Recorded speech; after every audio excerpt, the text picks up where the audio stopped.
जय हिंद मेरे प्यारे प्यारे साथियों, क्या हाल चाल आप सभी का। तो आज के इस वीडियो में बाबू हम क्लास 10वीं का कोऑर्डिनेट ज्योमेट्री का बहुत एक मोस्ट इम्पोर्टेंट टॉपिक है जो कि है त्रिभुज का केंद्रक। आज के इस वीडियो में त्रिभुज का केंद्रक निकालना सीखेंगे। इस वीडियो के देखने के बाद आपको त्रिभुज का केंद्रक निकालने का जितने भी प्रश्न है सारे के सारा आप इजिली सॉल्व कर सकते हैं। तो चलिए हम आज क्या सीखेंगे बाबू, तो आज सीखेंगे त्रिभुज का केंद्रक निकालना। तो यदि इसका फॉर्मूला हम पहले ही बता देते हैं बाबू, तो इसका जो हमारा फॉर्मूला होता है वो हमारा क्या होता है बाबू, x1 प्लस x2, यहाँ पर प्लस में हो जाएगा x3 बटा में हो जाएगा 3, और यहाँ पर क्या होता है y1 प्लस में y2 प्लस में y3 अब बटा में हो जाता है 3। लेकिन यदि आपको याद नहीं है सेक्शन फार्मूला तो उससे कोई दिक्कत नहीं है, यानी कि आपको केंद्रक का फार्मूला नहीं याद है तो भी आप इसको इजीली सॉल्व कर सकते हैं। तो पहले हम फार्मूला की विधि से हम बताएंगे, उसके बाद हम आगे की एक और क्वेश्चन रहेगा उसमें ट्रिक से बताएंगे। यदि फार्मूला नहीं भी याद है फिर भी आप इसको सॉल्व कर सकते हैं। यहाँ पर उस त्रिभुज का हमें केंद्रक निकालना है जिसका नियामक दिया है। तो हम एक त्रिभुज पा लेते हैं यहाँ पर आपको, क्योंकि ये 2 मार्क्स का क्वेश्चन है तो हमें कुछ लैंग्वेज में लिखना होगा। लैंग्वेज में क्या लिखने का, माना माना कि ए बी सी एक त्रिभुज है। क्या बाबू, ए बी सी एक त्रिभुज। हमें क्या मानना है, ए बी सी एक क्या बाबू, एक त्रिभुज है। यहाँ पर ए बी सी एक क्या है, यहाँ पर त्रिभुज है। ए बी सी एक त्रिभुज मान लेंगे। उसके बाद ए बी और सी, जिसके शीर्ष यहाँ पे लिखेंगे, जिसके जिसके शीर्ष जिसके शीर्ष ए क्या है बाबू, 3, -5, बी -7, 4, तथा तथा सी हमारा क्या बाबू 10, -2 है। इतना आपको लिख देना है और फिगर में भी यहाँ पर डिनोट कर देना है। क्योंकि आपको 2 मार्क्स पूरे चाहिए बाबू, तो थोड़ा सा लैंग्वेज पार्ट को आपको लिखना ही पड़ेगा। सी हमारा कितना है बाबू, 10, -2। चलिए ये हमारा हो गया। अब हम क्या, हमें निकालना है केंद्रक। हमें क्या निकालना बाबू, केंद्रक निकालना। तो यहाँ पर लिखेंगे केंद्रक। क्या लिखेंगे बाबू, केंद्रक। केंद्रक बराबर क्या होता है, हम पहले बताए x1 क्या होता है बाबू। यहाँ पर केंद्रक का जो फॉर्मूला होता है वो हमारा क्या होता है, x1 प्लस में x2 प्लस में हो जाएगा x3 और बटा में हो जाएगा बाबू 3। और उसी प्रकार से y1 प्लस में y2 प्लस में y3 बटा में हो जाएगा 3। अब सोच रहे हैं ये x1 x2 x3 क्या है, तो जो हम बताते हैं, तो कोई भी बाबू कोऑर्डिनेट होता है हमारा, कोई भी कोऑर्डिनेट होता है एक्स और वाई के फॉर्मेट में रहता है। क्या, कोई भी कोऑर्डिनेट जो रहता है एक्स और वाई के फॉर्म में रहता है। लेकिन यहाँ पर 3 कोऑर्डिनेट है, तो ए वाले को हम x1 मान लेंगे, इसको हम x1 मानेंगे और इसको हम क्या मानेंगे, y1। ये हमारा x2 हो जाएगा, ये हमारा y2 हो जाएगा, ये हमारा x3 हो जाएगा, ये हमारा y3 हो जाएगा। इस प्रकार से आपको क्या करना है, तो ये क्योंकि 2 मार्क्स का क्वेश्चन है बाबू, तो नीचे केंद्रक लिखने से पहले ये वाला हम थोड़ा सा पार्ट को, 1 मिनट रुक जाइएगा, ये वाला पार्ट को थोड़ा सा हम नीचे रखते हैं। इस वाले पार्ट को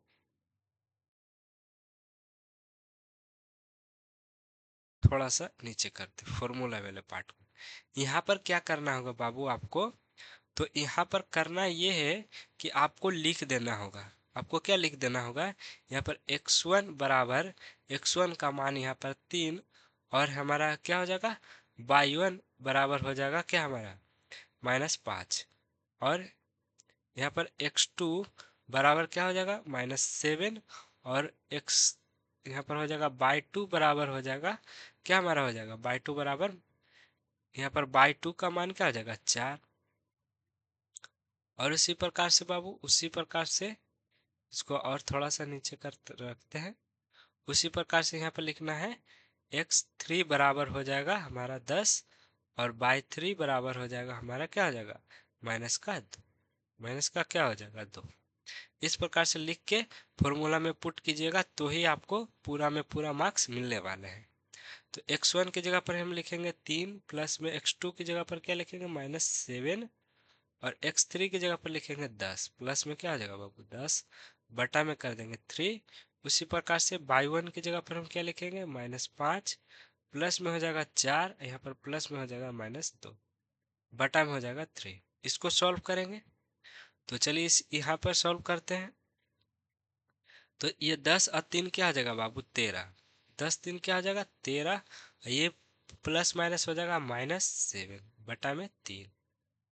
और यहाँ पर क्या हो जाएगा, देखिए माइनस माइनस क्या हो जाएगा प्लस, तो 5 2 7, माइनस का 7 प्लस में 4 बटा में 3। तो चलिए इसको हम पीछे सॉल्व करते हैं। क्या इसको हम छोटा कर दें, 1 मिनट रुक जाए, इसको हम पूरा छोटा कर देते हैं ताकि अच्छे से ये यही पेज में आपको दिख जाए।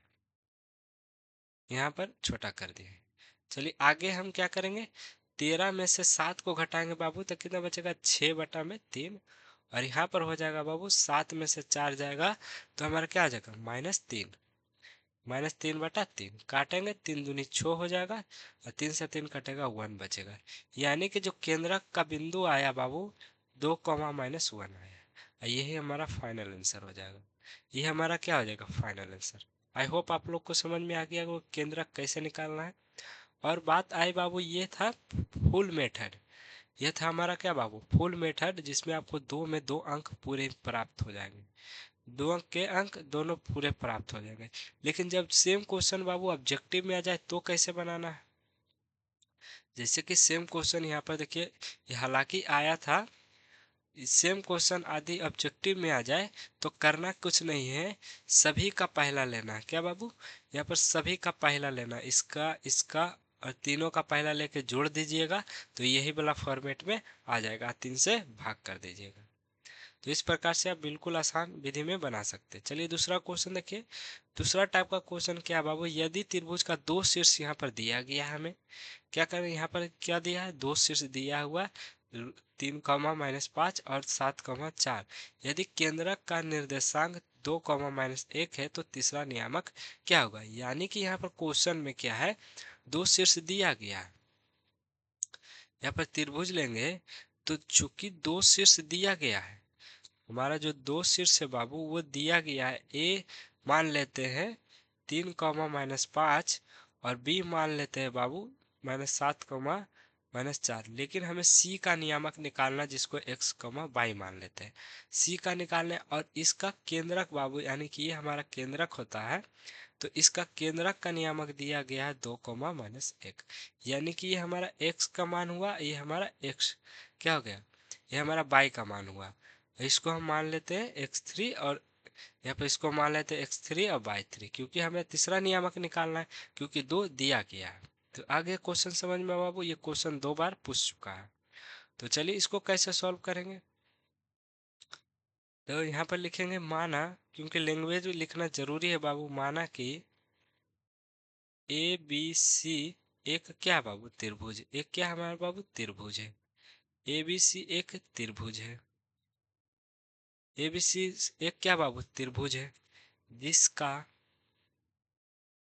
जिसका शीर्ष जिसका शीर्ष बाबू ए क्या हमारा 3, 5 है, -5 है, और बी क्या बाबू -7, 4 है। और हमारा बाबू केंद्रक दिया है, केंद्रक दिया है बाबू, तो केंद्रक हमें क्या दिया है 2, -1। ये हमारा बाबू x और y का मान होता है, ये हमारा क्या होता है x और y का मान होता है। हमें फाइंड क्या करना है, हमें माना कि यहाँ पर और भी लिखना है, क्योंकि लैंग्वेज बहुत ही जरूरी होता है। तो यहाँ पर लिखेंगे माना कि तीसरा निर्देशांक, या नियामक लिख सकते हैं, नियामक नियामक नियामक c बराबर हम मान लेते हैं x3 और y3 है। ठीक, अब हमें क्या निकालना बाबू, केंद्रक निकालना है, यानी कि तीसरा शीर्ष निकालना है। तो तीसरा शीर्ष निकालने के लिए हम क्या करेंगे, तो यहाँ पर करना क्या है, x बराबर लिखेंगे x1 + x2 प्लस में x3 बटा में हो जाएगा 3, और यहाँ पर हो जाएगा बाबू y बराबर हो जाएगा y1 प्लस में y2 प्लस में y3 और बटा में हो जाएगा 3। अब सिर्फ हमें क्या करना है बाबू, वैल्यू पुट करना है। तो x की वैल्यू यहाँ पर देख सकते हैं 2 है, और x1 की वैल्यू यहाँ से निकालेंगे। x1 की जो हमारा वैल्यू है बाबू, ये हमारा हो जाएगा x1 की वैल्यू, ये हमारा y1, x2 और y2।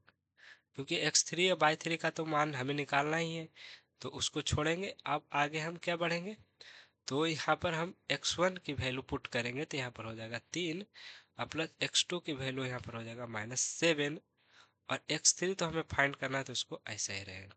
अब बटा में हो जाएगा 3। फिर बाई की वैल्यू क्या है बाबू, -1, -1।